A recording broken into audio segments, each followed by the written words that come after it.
পৃথিবীর মানচিত্রের একদম দক্ষিণ মেরুতে অবস্থিত এমন একটি মহাদেশ যাকে অনেক বিজ্ঞানী পৃথিবীর জলবায়ুর নিয়ন্ত্রণ কক্ষ বলে থাকেন। বলছি পৃথিবীর পঞ্চম মহাদেশ অ্যান্টার্কটিকার কথা। এখানে কোনো স্থায়ী মানব সভ্যতা নেই, নেই রাষ্ট্রীয় সীমানা, নেই কোনো রাজনৈতিক ক্ষমতার চিহ্ন। অথচ এই এক মহাদেশের বরফ গলা বা জমার উপর নির্ভর করে পুরো পৃথিবী সমুদ্রপৃষ্ঠ, আবহাওয়া চক্র এবং ভবিষ্যৎ জলবায়ুর ভারসাম্য। অদেখা দিগন্তের এই পর্বে জানব অ্যান্টার্কটিক মহাদেশ সম্পর্কে।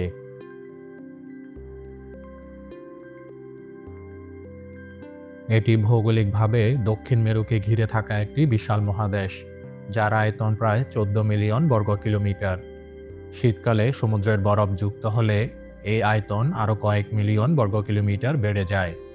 মহাদেশটি প্রায় 98% অংশ বরফে ঢাকা এবং এই বরফের গড় পুরুত্ব প্রায় 2 কিলোমিটার। স্থায়ী জনমানবহীন মহাদেশটি পূর্ব অ্যান্টার্কটিকা এবং পশ্চিম অ্যান্টার্কটিকা এই দুই অংশে বিভক্ত। এই বিশাল বরফ চাদরই অ্যান্টার্কটিকাকে পৃথিবীর সবচেয়ে উঁচু মহাদেশে পরিণত করেছে। গড় উচ্চতার দিক থেকেও এটি অন্য সব মহাদেশের চেয়ে উপরে।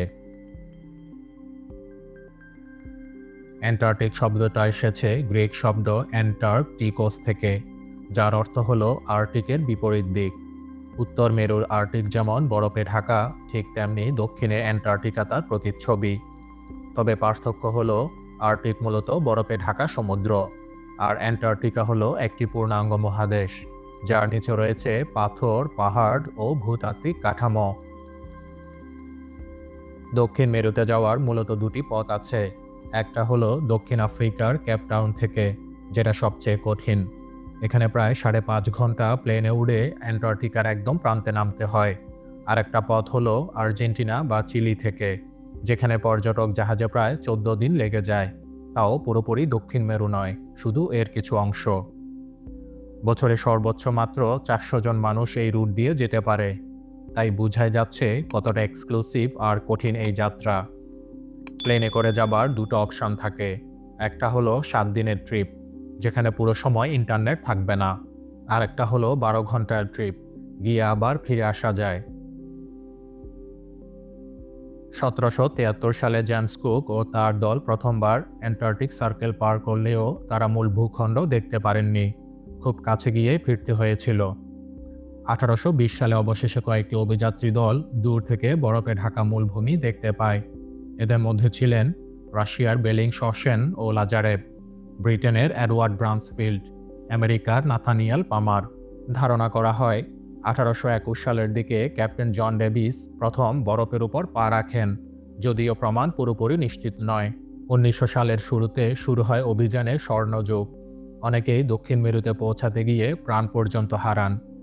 নরওয়ের রোয়াল আমুন্ডসেন 1911 সালে প্রথম সফলভাবে পৌঁছান। ব্রিটেনের রবার্ট স্কট পৌঁছালেও ফেরার পথে মৃত্যু হয়। সময়ের সাথে সাথে অনেকগুলো দেশ এর অংশভাগ দাবি করতে শুরু করে। তাই যুদ্ধ ও দখল ঠেকাতে 1959 সালে হয় অ্যান্টার্কটিকা চুক্তি। এটি হলো একটি আন্তর্জাতিক চুক্তি, যার মাধ্যমে পৃথিবীর সবচেয়ে নির্জন ও সংবেদনশীল মহাদেশ অ্যান্টার্কটিকাকে শান্তি, বিজ্ঞান ও পরিবেশ রক্ষার জন্য সংরক্ষিত এলাকা হিসেবে ঘোষণা করা হয়েছে। এই চুক্তি অনুযায়ী সামরিক কাজ, অস্ত্র পরীক্ষা ও খনিজ খনন নিষিদ্ধ করা হয়। মহাদেশটি কারো ব্যক্তিগত সম্পত্তি নয়, এটা পুরো মানব জাতির জন্য। কার্যকর হয় 1961 সাল থেকে। শুরুতে 12টি দেশ এতে স্বাক্ষর করে। বর্তমানে 50টিরও বেশি দেশ এই চুক্তির অংশ। এখানে বছরে মাত্র একবার সূর্য ওঠে এবং একবার সূর্য অস্ত যায়।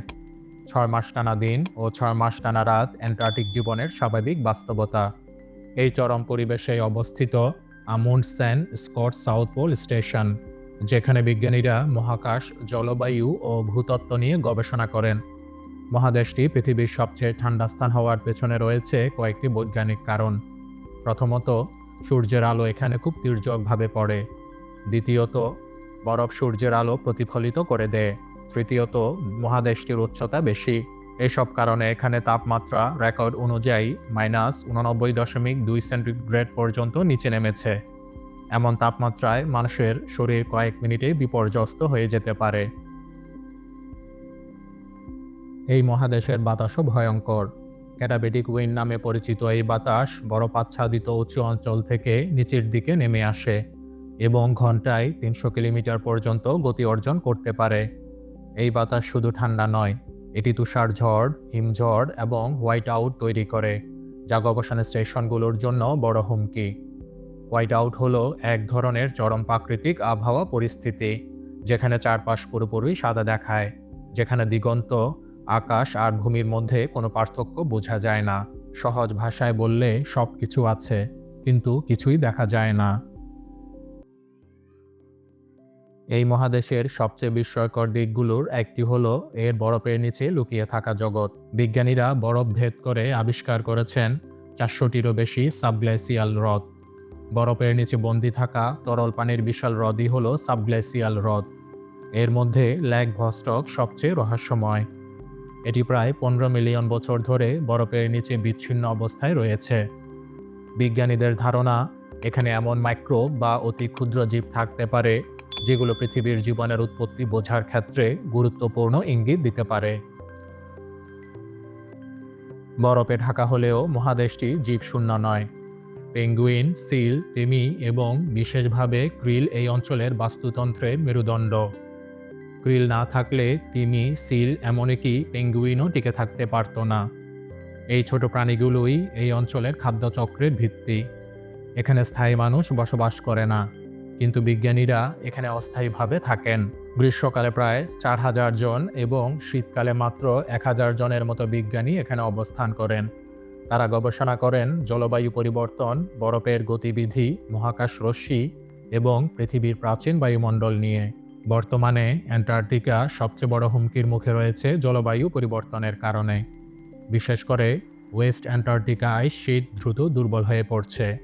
এটি সম্পূর্ণ গলে গেলে সমুদ্রপৃষ্ঠ কয়েক মিটার পর্যন্ত বেড়ে যেতে পারে, যা উপকূলীয় শহরগুলোর অস্তিত্বের জন্য ভয়াবহ হুমকি।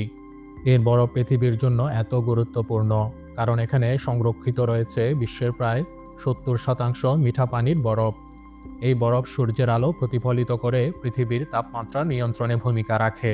বরফ গলে গেলে পৃথিবীর উষ্ণতা আরও দ্রুত বাড়বে।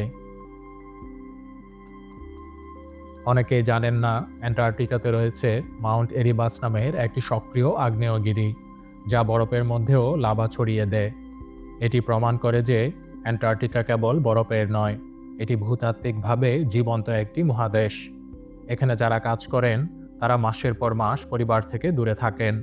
তাই অনেকের মাঝেই দেখা যায় উইন্টার ওভার সিনড্রোম, যার কারণে মানুষ চুপচাপ হয়ে যায়, মন খারাপ থাকে এবং মনোযোগ কমে যায়।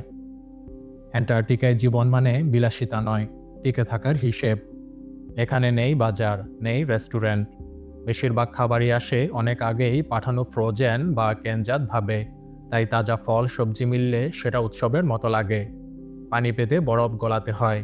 আজকের ইন্টারনেট যুগেও অ্যান্টার্কটিকা যেন অন্য গ্রহ। এখানে নেট ধীর, সীমিত, অনেক সময় আবার পুরোপুরি বন্ধ।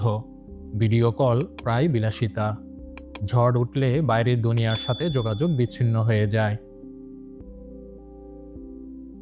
মহাদেশটি অনেক দিক থেকেই মঙ্গল গ্রহের মতো।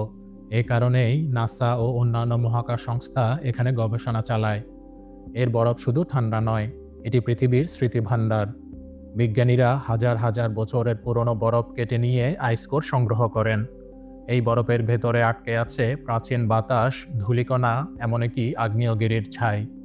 এসব বিশ্লেষণ করে জানা যায় পৃথিবীর তাপমাত্রা, কার্বন ডাইঅক্সাইডের মাত্রা কিভাবে বদলেছে।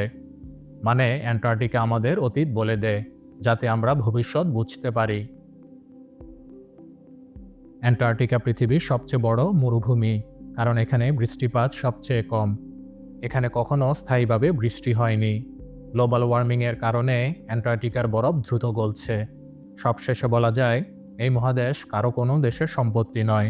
এই মহাদেশ আমাদের ভবিষ্যতের বার্তা বহন করে। আমরা পৃথিবীর সঙ্গে যেভাবে আচরণ করছি, অ্যান্টার্কটিকা তার নীরব প্রতিফলন দেখিয়ে দিচ্ছে।